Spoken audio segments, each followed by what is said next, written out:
JPH Equipment is delighted to announce that our CT series of windrow turners have been granted the Soil Foodweb tick of approval. The Soil Foodweb approval means that our windrow turners meet the exacting standards established by the Soil Foodweb Institute. The Soil Foodweb Institute focuses on the benefits to the soil, such as the reduction in chemical use, reduction of pests and weeds, improving animal health while reducing water use, and improving grass and crop quality. If you don't have the proper biology, you're not dealing with soil, you're dealing with dirt, and you can't possibly grow the plants that you want to grow if you're dealing with dirt. What's the difference between soil and dirt?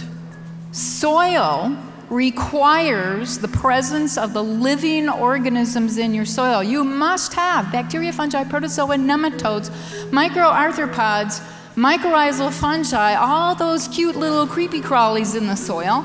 Otherwise, you're not going to be able to grow those plants.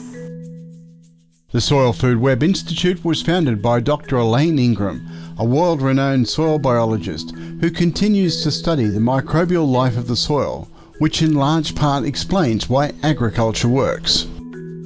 If you've ever been told you've got really bad soil, so poor, your soil's so poor that you cannot possibly grow row crops or good pastures, it's complete and total, excuse the French here, bullshit.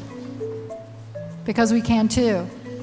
I have quite often taken USDA Extension Service agents out to a farm that I've started to work on and asked them to tell me what is the soil, what is the sand, silt, clay fractions in this soil. They'll look at it, oh, this is pure clay. You can't grow anything. Best you could grow here would be Bermuda grass. Good luck keeping your animals alive on Bermuda grass because no nutrients. It's an early successional grass species. So I just thank them. I've got the documentation. They have written the report that says the only grass that's going to be able to grow here is Bermuda grass because all you've got is clay. So we proceed out there and put on a couple tons of good compost with the proper biology, plant our big and little blue stem, the highly productive grasses in that part of the world, the Indian grass, the Eastern grama and the blue grama grasses, get a gorgeous crop of grass growing, invite the USDA Extension Service guy back out to the field, and he looks at that soil and says, oh, this is the most lovely loam soil I've ever seen in my whole life. And I laugh. Because the only mineral particle that's in that soil is clay. And within just a couple weeks, we've converted it from clay that is completely and totally compacted. You cannot drive a stake into that soil because of the compaction of the clay. And within just a few short weeks, rebuilt the structure with the proper biology in that organic matter and brought the growth of, reseeded and brought the growth of those grasses right back up to where you want to be, to the point that after that growing season, the Extension Service guy comes in and says, fantastic loam. What did you do? No, take a sample of this soil. Tell me what the mineral particles are in this soil. This is clay and nothing but clay.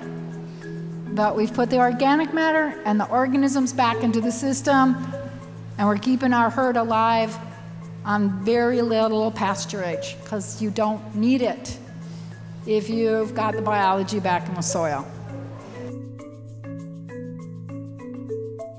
We can bring life, we can grow plants at maximum productivity anywhere. Every single inorganic fertilizer is going to be killing these organisms in your soil. Every single pesticide kills way more of the beneficial organisms than you do of the disease causers. If you go out and you nuke your soil with a pesticide, you're going to knock down all of the organisms, the bad guys as well as the good guys, but who comes back faster? The bad guys. So what have you set the stage for in your soil? Once you use a pesticide, who's growing? And good luck having a good crop. taking a look at the soil food web. And please realize that before 1986, most scientists had no idea that all of these organisms were important and that they had a role in making sure your plant stayed healthy. The Soil Foodweb tick of approval assures buyers that the products and services are in accordance with the latest developments in soil science.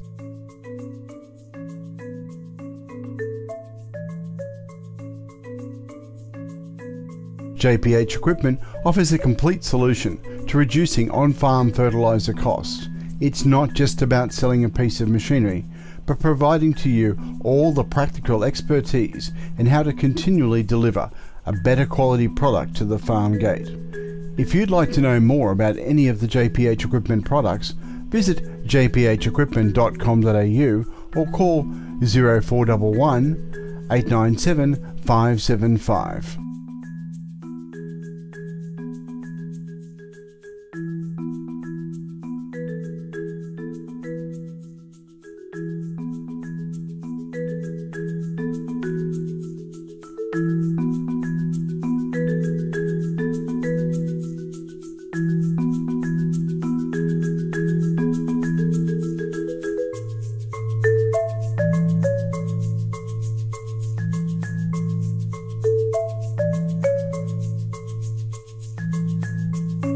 If you'd like to know more about the services and workshops offered by Soil Foodweb Australia, contact Chris Ellery on 02 66 22 5150 or visit soilfoodweb.com.au.